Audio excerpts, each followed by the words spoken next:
A reading from John chapter 16, verses 4 through 6. I did not say these things to you from the beginning because I was with you. But now I'm going to him who sent me. Yet none of you asks me, where are you going? But because I have said these things to you, sorrow has filled your hearts. Nevertheless, I tell you the truth. It is to your advantage that I go away. For if I do not go away, the advocate will not come to you. But if I go, I will send him to you.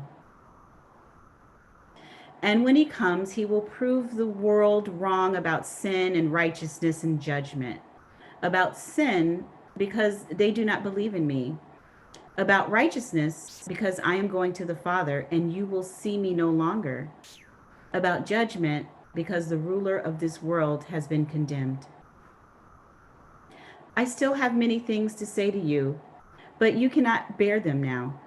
When the Spirit of truth comes, he will guide you into all the truth. For he will not speak on his own, but will speak whatever he hears, and he will declare to you the things that are to come. He will glorify me because he will take what is mine and declare it to you. All that the Father has is mine. For this reason, I said that he will take what is mine and declare it to you. This is the word of the Lord.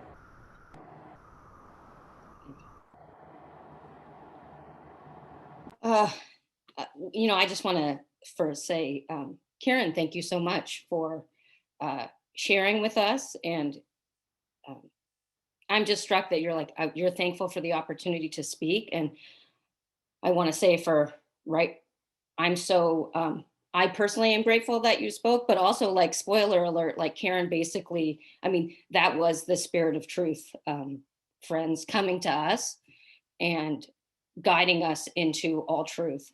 And, you know, I just really appreciate Karen, and we didn't even arrange it, modeling exactly what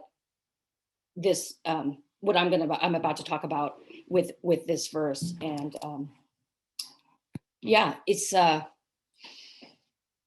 holy ground. It's holy ground when the spirit of truth and the spirit is moving, and to hear other stories, to hear other perspectives, to enter um, into that truth. And yeah, I just feel humbled by such vulnerable sharing, and it is um, such a word that we all need to hear. And of course, I feel, especially myself as a white person, I continue to um, be molded and shaped by these kinds of things. And I really want to honor Karen's vulnerability in sharing that. Um, this these verses, and really we're going to talk mostly about 12 and 13, which is why those are up there right now. If I want to first just frame the context, and it's kind of amazing. Karen really framed the context of her story, and I want to set the context of these verses.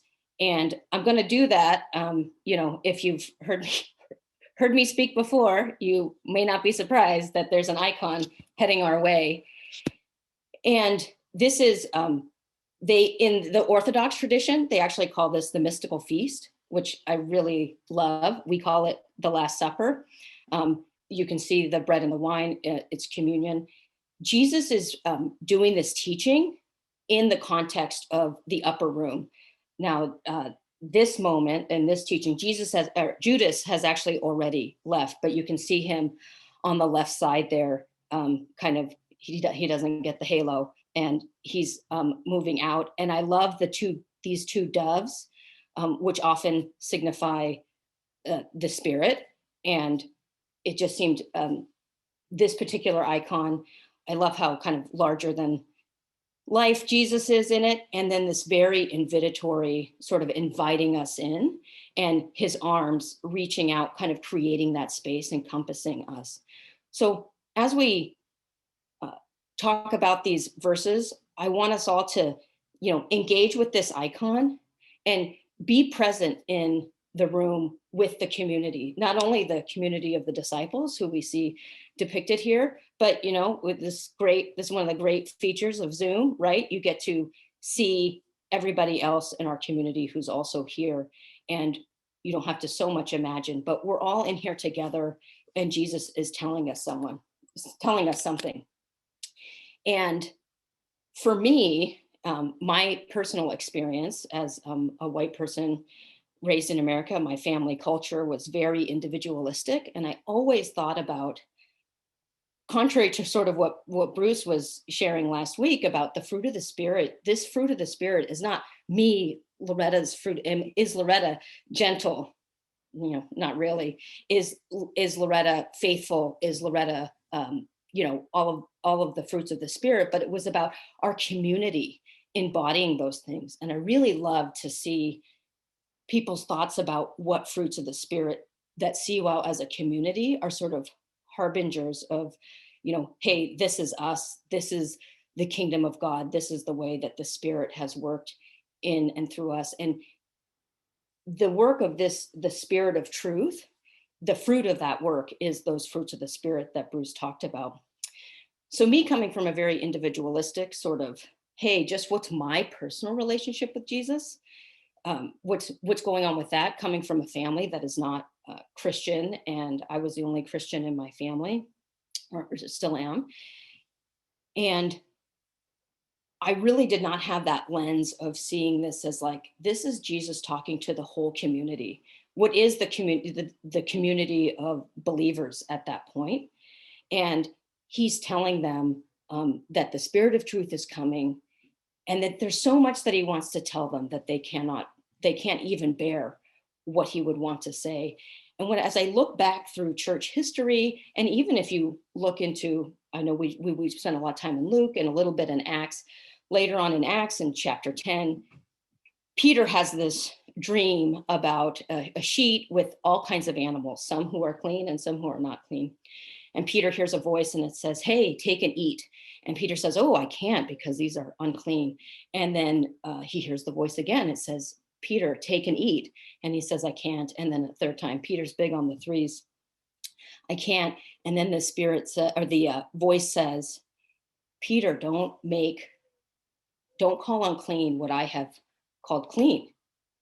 And this is a picture after this time, this time in the upper room, and a early story in the church of trying to reconcile this, Jewish sect or a branch off of the Jewish tradition to how do you incorporate Gentiles into that? And Galatians was dealing with that. And in some of Bruce's text, you heard reference to that he's trying to we're trying to integrate and make this church broader than what the law would strictly allow, because the law was for Jewish people. And all these people who are eating all these different meats are not all Jewish. And how do you bring that together? So I'm struck that, why didn't Jesus just write all this stuff down, right? Just tell us. Throughout church history, there's been these big councils of people getting together, and it's like, what do we believe? And then there's, what do we believe? And if you don't believe this, then you're out. And if you do believe this, then you can stay. And again, it's just remarkable to me how the Spirit moves. This is exactly what Karen was saying, this like calling out or calling on and calling in. And throughout church history, there's a lot of, frankly, calling out in church history. And why is that? Is it really this leading into all truth? Does that mean certain specifics? And that if you're not on the one truth, if you're not conforming, if there's not uniformity, then that's not the truth. And I don't believe that. And I do not think that that is what we see in church history or even in CWOW's history. It is not always about everybody believing the same thing, but it really is about hearing different people's stories and perspectives for me as a white person, would I ever know or experience, these microaggressions? I might not even know about them if my brothers and sisters who have experienced them don't tell me. And it really is the onus is on me to receive that truth that they are trying to share with me, to receive that and integrate that into mine beliefs. But I would not ever have that perspective. I could not bring the word that Karen brought to us today. And that's why it's so important that we have different voices, different perspectives, um, people from all kinds of backgrounds speaking into our community. And it needs to be everybody who's in our community needs to have a voice and needs to be able to speak. And the Spirit is doing, Jesus didn't do that. He didn't write down everything and say, hey, this is how women should be dealt with and treated. Now, I, as a woman, I really want to believe in, that women have full parity with men in our Christian churches. Obviously, that's not true. But I do believe it's what Jesus, or this for me, and in the community, which has been CWOW, I've literally never been in another church. I believe that is something that we believe communally together. That is a fruit of the Spirit that has been yielded in our midst. And so I'm struck that Jesus is taking this moment before he's about to be crucified to speak into the all the foundation of the church, and to say, I'm going to send someone else, and I can't even tell you everything right now. And not so much because I don't want to tell you, but because you cannot bear it. And this is so integral to the fruits of the spirits, and how Jesus, Bruce he kind of brought in an additional verse from Galatians about, that is basically, again, like, hey, if you see somebody doing something, go with love, right? For Bruce's sermon, the love is the fruit of the Spirit. That is the context of those fruits of the spirits, and they happen within the context of love. And how do we love one another? How do we really see what's really going on for people and meeting them and bringing them in to the community rather than pushing them out? And I think that Jesus is basically telling us, this is what we're going to be doing as a church community. We're going to be encountering and engaging with the world, and in a way that is, it's probably going to feel dissident, and it's going to feel hard and challenging, but we're doing it together in the context of our community. And it was really wonderful, I felt like, last week, to sit and reflect on what are the ways, what fruit have we as a community yielded.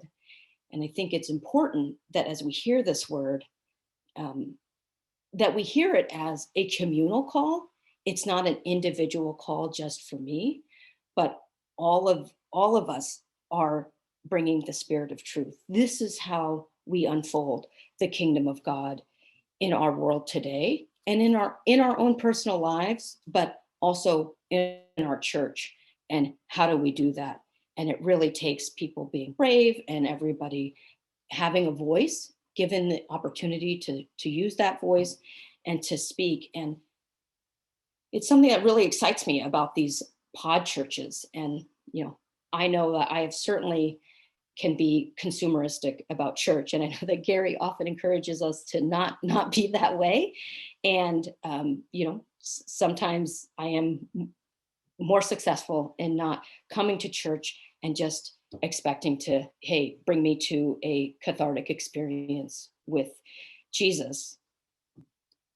But this is an opportunity. These pod churches are an opportunity for us to really engage with one another as a community, to kind of reflect and emerge out of this, what happened. I mean, what happened with this coronavirus and all of these things, what has been going on. And we get to come together as a community. And instead of me sitting alone, encountering the word or the Bible and trying to think, okay, what does this mean for me? I get to do that in the context of the community. So I'm really excited about the pod churches, and I really hope that we're all going to take an opportunity to really engage and participate. And let's be the Spirit of truth for one another, and let's acknowledge and yield the harvest of that fruit of the Spirit, of that work within our community. And then I also, recognize and understand that, we're going to have a version of Zoom church continuing, because there's people in our midst and in our community that can't do that in-person thing. And so how do we do that? How do we become a whole and cohesive Christian community? And I think we're going to do that through the Spirit and through the Spirit of truth. And I think that these pod churches are going to be a great opportunity to engage and to not only speak as the Spirit of truth, but also to receive that Spirit, to be guided by the Spirit into all truth. Not necessarily the same thing, not the same perspective. We're not all going to be the same person. We obviously have a lot of spectrum of belief within our church on many, many different topics. But I hope that we continue to engage in these conversations with each other. You can see it in early church history. You can see it in, church history throughout the centuries here. Icons are one way that the Spirit of truth has continued, that people have engaged with that Spirit of truth to hear the word and be shaped by it. And a lot of times icons are in the churches or painted on the ceiling of chapels and of cathedrals and churches, and that the community can all engage in that and hearing the story of the Spirit of truth. And so I'm really animated by this communal nature of what these verses mean, and that we need to continually provide opportunities to hear the word of the Spirit of truth. And we often will hear that from other people in our community, like we did with Karen today. And it's like the perfect illustration of exactly what we need to do. And that's why we're going to now have a few minutes, or I honestly don't know exactly how long, of time in our breakout groups again. And it's another invitation, it's another opportunity to engage with the Spirit of truth and with our community. What is our communities? What are we as a community hearing from God about what we're entering into? And it might be a hard word, and it might be a word that you could not bear alone, but with one another, we can bear it, and we can be molded and shaped by the Spirit of truth. So we're going to go into breakout rooms, and we're going to put it in the chat. And the question is how have you found truth in Christian community? And, if you have an example from COL in particular, great. But if it's a different community, I mean, Karen was talking about work and other friends, and even engaging with, authors and activists.